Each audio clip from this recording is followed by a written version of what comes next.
especially compared to sleeping on the hard floor with the toss-pots in the common room or on straw in the stable. Mrs. Findlay clucked her tongue. "You're likely hungry as well." Frances's stomach spoke for her, growling loudly. She flushed. She hadn't eaten since breakfast. 8 hours earlier. She should have packed something, but she hadn't expected to be so delayed, and to be frank, she'd been too angry to think clearly. And if she'd had a knife in her hand, Aunt Viola would not have been safe. Mrs. Findlay laughed. "Come, sit with us." She took Frances's arm and towed her over to the table. I don't wish to intrude. If you could just spare a slice of mutton and a potato, I'm sure I would do very well." "Don't be ridiculous." The woman pushed her into a chair and started filling a plate with food. "You must be starving." Frances's stomach growled again, and Mrs. Findlay laughed. "Poor boy." She put the plate down in front of her. "Now eat before you fall over from hunger. I'm sure we can find you some place to sleep." Mr. Findlay was less inclined to charity.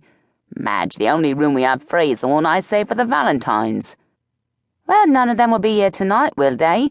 It's the birthday ball, remember?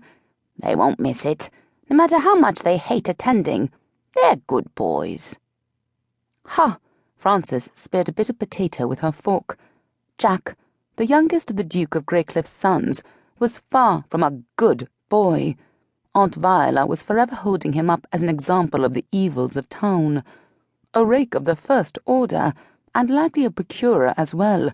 He was rumoured to know intimately every brothel owner in London. "I suppose you're right." Mr. Findlay turned his attention to Frances. "What's your name, lad? And where are you headed?" Frances coughed. She could use her Christian name, spelled with an I instead of an E. It was a male name anyway, but perhaps she should be cautious about using her family name. "Frances Haddon. I'm on my way to London." "London?" Mr. Findlay's brows shot up and then down into a scowl. "How old are you? You haven't escaped from school, have you?"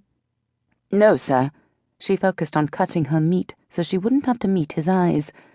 "I'm, older than I look." Mrs. Findlay laughed. "What? 13 instead of 12? Don't try to cousin us, young sir. We've raised 3 sons. Here it is the end of the day, and you don't have the faintest shadow of a beard." This pretending to be a man was more complicated than she'd thought. Frances smiled and stuffed a large piece of mutton in her mouth.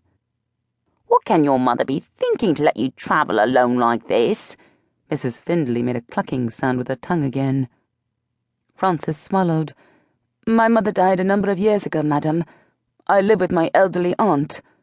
Aunt Viola would not be happy with that description, but she had passed her 60th birthday. "Well, I can't fathom even an aunt, elderly or not, letting a young'un such as yourself travel up to town alone." There was more than a hint of suspicion in Mr. Findlay's voice.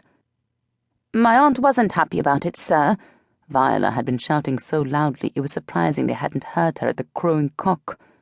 "But I was desperate to go." She wasn't about to spend one more second under the same roof as that treacherous woman. "I'm to visit my brother. I would have got to London hours ago if the roads hadn't been so bad." She'd meant to stay the night with Frederick, see their man of business in the morning, and then go back to Lansford and wave the bank draft for the amount of her dowry in Viola's face before taking it, packing up, and moving out. She frowned at her plate. She hadn't yet figured out where she'd go, but she bloody well wasn't going to stay one more night at Lansford. To think Viola had planned to drug her with laudanum, let Littleton into her bedroom, and then raise an alarm so he'd be discovered there by the gossiping servants. She stabbed a bit of potato so hard her fork screeched across the plate. Mrs. Findlay wagged her finger at her husband.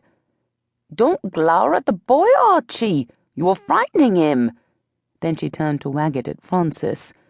"And a boy your age should not be travelling by himself.